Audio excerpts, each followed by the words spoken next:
সংবিধানের তফসিলে এই ঘোষণাপত্র সন্নিবেশিত করা হবে। এবং কাল থেকে সত্যিকার অর্থে আমি বেশ শঙ্কার মধ্যে ছিলাম যে জুলাই ঘোষণাপত্র ঘোষণা উপলক্ষে যে আয়োজন মানিক মিয়া এভিনিউতে সেটি কেমন হবে। এমনিতেই আবহাওয়া একটি দুর্যোগপূর্ণ আবহাওয়ার একটা ঘোষণা ছিল। তারপরে রাজনৈতিক দলগুলো যথেষ্ট প্রস্তুত ছিল না বলে মনে হচ্ছে, কারণ বিকেল পর্যন্ত বলছে আমরা দাওয়াতপত্র পাইনি, সালাউদ্দিন আহমেদ বলেছেন। আরো কেউ কেউ বলেছেন যে এটি সরকার করছে, তো সরকার লোকজন পাবে কোথায়, কারা আসবে, মানে বিএনপির লোকজন, জামাতের লোকজন, এনসিপির লোকজন সবাই মিলেমিশে আসবে নাকি কিভাবে আসবে। কিন্তু শেষ পর্যন্ত আমার শঙ্কা দূর হলো এবং এইরকম দুর্যোগপূর্ণ আবহাওয়া, বিশেষ করে যেরকম বৃষ্টি ছিল, তাতে মনে হচ্ছিল না যে লোকজন হবে। কিন্তু আসলে রীতিমতো আমি বলবো যে এই ছুটির দিনে ঢল নেমেছে মানিক মিয়া অ্যাভিনিউতে এবং দুর্যোগ উপেক্ষা করে এত মানুষের সমাগম আমি কল্পনাও করতে পারিনি। এবং অনুষ্ঠানটা যথেষ্ট সুশৃঙ্খল হয়েছে। নানান পদের, নানান শ্রেণীর, সেই সাইমুম শিল্প গোষ্ঠী থেকে শুরু করে আমার অন্যান্য আধুনিক শিল্পী সবাই গান পরিবেশন করেছে, সুশৃঙ্খল ছিল। এমনকি ডক্টর মোহাম্মদ ইউনূস যখন জুলাই ঘোষণাপত্র পাঠ করছিলেন এবং তার পার্শ্বে ছিলেন জামাত, বিএনপি, এবি পার্টি, তারপরে গণসংহতি আন্দোলন, আরো দল, তারপরে ইসলামী আন্দোলন, মাহমুদুর রহমান মান্নার, নাগরিক ঐক্য, জুনায়েদ সাকি, নুরুল হক নূর, প্রত্যেকের উপস্থিতি দেখে আরো উপস্থিতিটা বড় হতে পারত, হয়তো এটা একটা প্রতিনিধিত্বমূলক করা হয়েছে।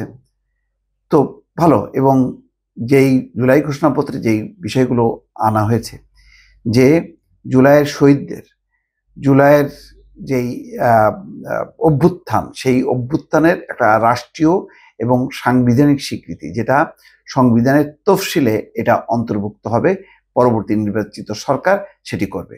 এখানে পরিষ্কার যে ডক্টর মোহাম্মদ ইউনূস নিজে দায়িত্বে এটা করবেন না, পরবর্তী নির্বাচিত সরকারকে এই দায়িত্বটা কিন্তু দিয়ে যাচ্ছেন।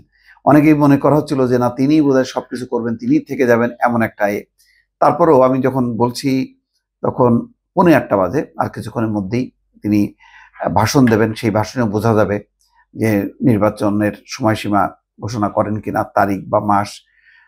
কিন্তু আজকের ইঙ্গিতটা বোঝা যাচ্ছে তিনি বলছেন পরবর্তী সরকার সংবিধানে এটা অন্তর্ভুক্ত করবে। জুলাই ঘোষণাপত্রে শহীদদের মর্যাদা দেয়া হচ্ছে, তারপরে আন্দোলনকারী যারা, তাদের হচ্ছে স্বীকৃতি দেয়া হচ্ছে, আইনি সুরক্ষা দেওয়া হচ্ছে। সব মিলায় আমার কাছে এটি একটা অসাধারণ অনুষ্ঠান হয়েছে। আরো ভালো করা যেত, আরো যদি প্রস্তুতি নিয়ে আরো রাজনৈতিক দলগুলোর সমাবেশটা যদি হতো এবং মানে বৃষ্টির এই আবহাওয়াটা যদি না থাকতো, তাহলে আমার ধারণা যে মানিক মিয়া এভিনিউ ঠাঁই দেওয়া যেত না। রাজনৈতিক দলগুলোকে যদি বলতো যে আপনারা আপনাদের সব দলের লোকজন নিয়ে আসেন, জামাত, বিএনপিকে, তাহলে মানিক মিয়া এভিনিউ এই মাথা ওই মাথা দেখা যেত না। আজকেও সাধারণের উপস্থিতি ছিল, তবে রাজনৈতিক দলগুলো এই আয়োজন না করার ফলে সাধারণ মানুষ সবাই আসতে পেরেছে, এটাও একটা ব্যতিক্রম। তার মানে সরকার গণবিচ্ছিন্ন না, সরকারের সাথে সাধারণ মানুষ আছে এবং ডক্টর মোহাম্মদ ইউনূসকে সামনে নিয়ে তারা উচ্ছ্বাস প্রকাশ করেছে। সেটাও কিন্তু মানে আমরা যতই সমালোচনা করি, কিন্তু প্রশংসার দিকগুলো যাতে আমরা দৃষ্টি না এড়াই এবং সেগুলো যাতে আমরা মেনশন করব না, সেগুলো যাতে আমাদের না হয়। আমি বরাবর যেটি আকাঙ্ক্ষা সেটা হচ্ছে দ্রুত নির্বাচনের মধ্য দিয়ে একটা গণতান্ত্রিক সাংবিধানিক সরকার যদি না আসে, তাহলে যে কোনো মুহূর্তে একটা সংকট তৈরি হতে পারে, তৃতীয় কোনো পক্ষ আবার এই অর্জনটাকে উল্টে দিতে পারে। সেই কারণে একটা সাংবিধানিক সরকারের মধ্যে গিয়ে, যাকে আমাদের প্রতিবেশী দেশ, বিশ্বের অন্য যে কোনো দেশের যাতে বলতে না পারে বাংলাদেশে কোনো মানে আইনের শাসন নেই, নির্বাচিত কোনো সরকার নেই, এই বদনাম তার হাত থেকে বাঁচার জন্য আমি বারবার চেয়েছি একটা নির্বাচিত সরকার। তো যাই হোক, সেই মানে একটা রাজনৈতিক দলগুলো লম্বা সময় ধরে আলাপ আলোচনা করে তাদের মত পার্থক্য সত্ত্বেও তারা একটা জায়গায় এসছে। কিছুক্ষণ আগে আমি এবি পার্টির চেয়ারম্যান মুজিবুর রহমান মঞ্জু, ওনার সাক্ষাৎকার নিচ্ছিলাম। উনিও বলছিলেন যে আমাদের মধ্যে নানা ওপিনিয়ন থাকবে, কিন্তু মোটা দাগে কিছু কিছু বিষয়ে যে আমরা ঐক্যমত হয়েছি এবং একসঙ্গে এসে আমরা ঘোষণা দিতে পেরেছি, সামিল হয়েছি, এবং দেখলাম যে ঘোষণাপত্র পাঠের পর ডক্টর মোহাম্মদ ইউনূস প্রত্যেককে বুকে জড়িয়ে ধরে কোলাকুলি করলেন। এটাও একটা ব্যতিক্রমী দৃশ্য। বাংলাদেশের রাজনীতিতে যেই হানাহানি, যেই সংঘাত, যেই ধরনের একটি ভয়ঙ্কর একটি পরিস্থিতি গত 15 বছরে দেখা গেছে, সেই জায়গা থেকে একটা রাজনীতির একটা সুবাতাস লক্ষ্য করা গেল। এখন দেখা যাক বাকিটা। কিছুক্ষণ আগে দেখলাম রিয়াকশন, দেখলাম এনসিপি স্বাগত জানিয়েছে ঘোষণাপত্রকে। নজরুল ইসলাম খান বলছেন যে আমরা যা চাইনি তাও পেয়েছি।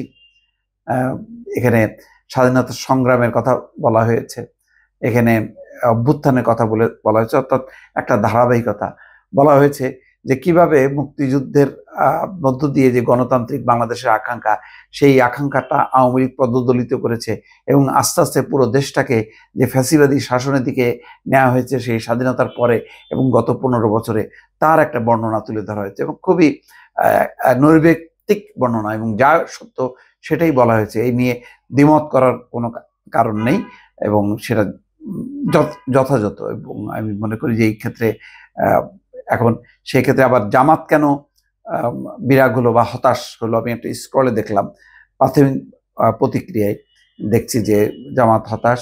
এনসিপি আবার অভিনন্দন জানাচ্ছে, আবার বিএনপির অবস্থানের সাথে আবার মিশে যাচ্ছে, বলছে যে বিএনপি যেমন নজরুল ইসলাম খান বলছেন যে আমরা যা চাইনি তাও আমরা পেয়েছি। তো সুতরাং দেখা যাক এই ঘোষণাপত্রের পর রাজনৈতিক দলগুলো তাদের ক্রিয়া প্রতিক্রিয়া কি দাঁড়ায়, তা নিয়ে নিশ্চয়ই আবার আপনাদের সামনে হাজির হব। ভালো থাকবেন। আল্লাহ হাফেজ।